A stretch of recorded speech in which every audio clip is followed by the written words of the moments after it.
Telugu Desam party జాతీయ అధ్యక్షులు ఆంధ్రప్రదేశ్ ముఖ్యమంత్రులు నారా చంద్రబాబు నాయుడు 76వ జన్మదినం సందర్భంగా మహబూబాబాద్ పార్లమెంట్ సభ్యులు కొడాలి శ్రీనివాసరావు వారి ఆధ్వర్యంలో భద్రాచలం శ్రీ సీతారామచంద్రస్వామి దేవస్థానంలో వారి గోత్రనామాలతో ప్రత్యేక పూజలు ఆశీర్వచనము చేయించడం జరిగినది. పునుగునోల గోత్రం నారా చంద్రబాబు నాయుడు, భువనేశ్వరి, లోకేష్, బ్రాహ్మణి దేవాన్సు పేరిట ప్రత్యేక పూజలు చేయించడం జరిగింది.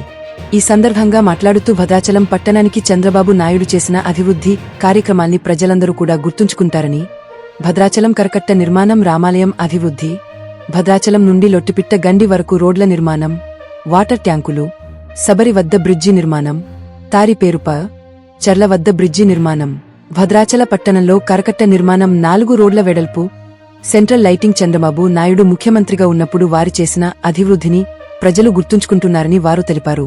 ఈ కార్యక్రమంలో పట్టణం తెలుగుదేశం పార్టీ అధ్యక్షులు తాళ్లూరు చిట్టిబాబు, ఉపాధ్యక్షులు రేపాక రాంబాబు, కార్యదర్శులు ఆదినారాయణ, రాజమండ్రి అచ్యుతరావు, విక చిట్టమ్మ, నూటలపాటి దాసయ్య, పోటు వెంకటేశ్వర్లు, కొండవిటి అశోక్, ఎం వెంకటేశ్వర్లు, కొండవిటి చిరంజీవి, కొండవిటి రమేష్, కొలపాటి రాము తదితర తెలుగుదేశం పార్టీ నాయకులు కార్యకర్తలు పాల్గొన్నారు.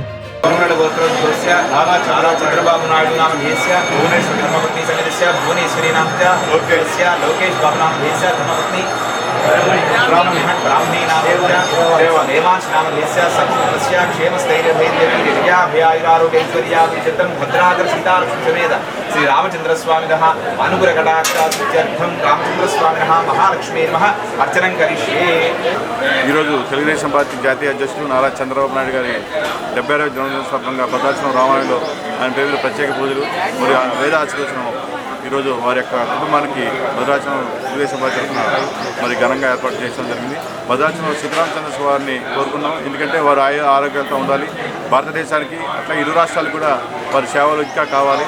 భద్రాచలంలో అభివృద్ధి జరిగిందంటే చంద్రబాబు నాయుడు గారు ముఖ్యమంత్రిగా ఉన్నప్పుడు భద్రాచలం రామాలయ అభివృద్ధి కానీ, కరకట్ట నిర్మాణం కానీ, సెంట్రల్ లైటింగ్ కానీ, భద్రాచలం నుంచి లొట్టిపిట్ట గండి వరకు కూడా అనేక రోడ్లు, బ్రిడ్జిలు, హెల్త్ సెంటర్స్ కూడా నిర్మాణం జరిగిందని ఈ సందర్భంగా గుర్తు చేసుకుంటూ వారి కుటుంబానికి భగవంతుడు మంచి ఆరోగ్యం ఇవ్వాలని తెలుగుదేశం పార్టీ భద్రాచలం తరఫున కోరుతున్నాం.